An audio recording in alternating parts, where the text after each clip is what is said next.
Nabi ditanya, apa kriteria wanita solihah itu ya Rasulullah? Nabi tidak menjawab yang banyak puasa sunnahnya, bukan.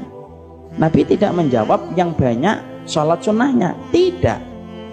Nabi tidak menjawab yang banyak sedekahnya, tidak. Tapi Nabi menjawabnya apa? Kriteria wanita solihah itu Nabi menjawab, kalau kamu memandangnya maka wajahnya itu menyenangkan. Masya Allah ya. Kesolihan ternyata ukurannya kepada wajah, bukan kepada ruku, bukan kepada sujud, bukan kepada kosongnya lambung, bukan kepada perut, bukan kepada sholat tahajud. Tapi pertama kali yang disebutkan Nabi, ketika Nabi itu menyebutkan kriteria wanita solihah itu dikembalikan kepada wajah. Berarti apa? Berarti disitulah kita paham medan jihadnya wanita itu ketika dengan seluruh fisiknya bagaimana dia mendapatkan keridhaan dari suaminya. Makanya Masya Allah, ini renungan saja. Makanya kalau ada seorang wanita kok banyak banget permasalahannya, maka simpel, perhatikan bagaimana hubungan dia dengan suaminya. Kalau laki-laki bu kok banyak masalah hidupnya, kalau ada laki-laki kok banyak masalah hidupnya, tanya saja bagaimana hubungan dia dengan suaminya, hubungan dia dengan orang tuanya. Kalau ada suami kita ngomong, masalah di kantor ini tidak selesai-selesai, tanya sama suaminya, kapan kamu terakhir nelpon ibu? Bagaimana posisimu di hati ibumu? Bagaimana posisimu di hati bapakmu? Karena rapinya hubungan kamu dengan orang tuamu itu menjadikan hidupmu pun akan dirapikan oleh Allah. Itu laki-laki.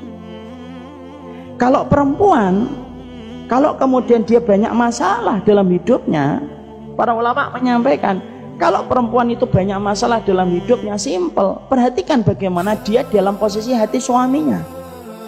Kalau dia mendapatkan hati suaminya betul-betul ridho kepadanya, rapi hubungan dia dengan pintu surganya, rapi kualitas hidupnya di dunia bu.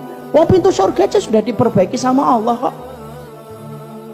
Ibu kalau sudah memperbaiki pintu tengahnya surga yaitu bersama suami, dunia ini diselesaikan sama Allah. Kenapa? Surga yang tinggi aja sudah selesai, apalagi cuma urusan dunia. Tapi kalau ibu sama pintu surganya tidak selesai, tidak rapi, gimana kehidupan dunia itu akan rapi? Wah, akhiratnya aja belum tentu rapi. Makanya saya pernah mendengar ada seorang syekh nanya kepada seorang, ditanya oleh seorang penanya, oleh koresponden, Syekh, anak punya 2 anak, yang satu anak saya susah, dan betul-betul saya ketika mendidiknya sulit banget. Yang kedua, saya mendidiknya gampang. Perhatikan jawabnya sang syekh bu. Syekhnya lalu berkata, boleh saya tanya pribadi? Boleh syekh, boleh wahai guru. Syekh itu guru besar. Boleh wahai guru besar kami. Bagaimana kondisi kamu dengan suamimu ketika kamu baru memiliki anak yang pertama? Jujur. Lalu serta-merta wanita itu berkata, saya bersama dengan suami saya ketika memiliki anak yang pertama itu banyak sekali turbulensnya, banyak pertengkaran kami karena baru-baru menikah, banyak penyesuaian. Saya akhirnya membuat marah suami, suami membuat saya marah, terus bertengkar terus.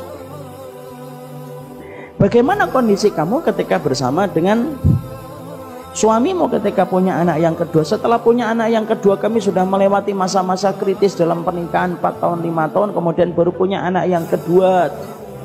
Banyak keharmonisan yang kami dapatkan, rukun kami.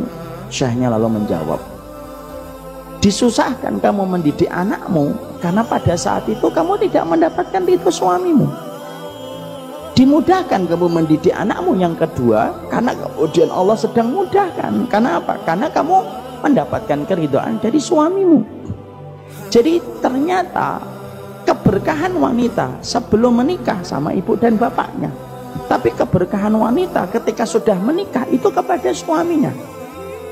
Maaf ya bu, jangan-jangan ada penyakit yang tumbuh di hatinya kita, tumbuh di fisiknya seorang wanita, itu juga mungkin salah satunya karena mungkin dosa dia kepada suaminya.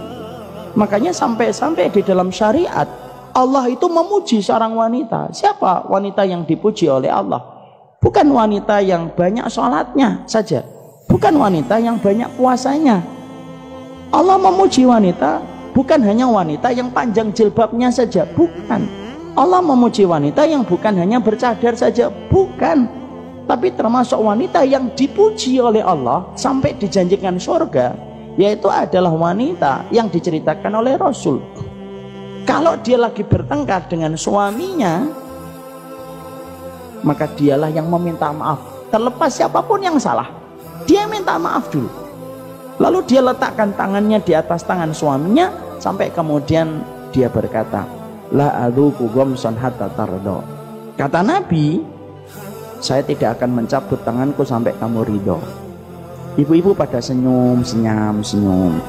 Semoga Allah mengampuni dosa-dosa ibu semuanya. Saya akan menjelaskan ilmu. Makanya habis dari sini, nanti kalau ditanya suaminya, belajar apa Mi? 175 jalan ke surga. Apa saja yang dipelajari? Banyak Bi. Suaminya jawab, kamu tahu nggak? Jalan ke surgamu itu deket. Siapa? Nih. Kalau ada suami kayak gitu, sabar. Berarti dia tahu ilmu, mengingatkan istrinya dengan cara yang baik. Kecuali ibu, kecuali suaminya berzina, suaminya minum khamr, suaminya tidak sholat, suaminya mengkritik Al-Quran dan As-Sunnah, suaminya kemudian jadi dukun, suaminya memusuhi Allah dan Rasulnya. Ibu pisah, itu lebih baik. Ada suami saya berzina Ustaz, pisah. Terlebih kalau suaminya tidak ada komitmen untuk bertobat. Kalau ada komitmen bertobat, ibu disuruh, diberikan pilihan oleh Allah. Satu, untuk bersabar menemani perjalanan tobatnya suami, itu lebih baik. Dua, memilih pisah, dan itu tidak disalahkan dalam syariat. Minum khamr, membunuh, memberikan makanan haram untuk ibu dan tidak pernah berhenti untuk memberikan makanan haram untuk ibu.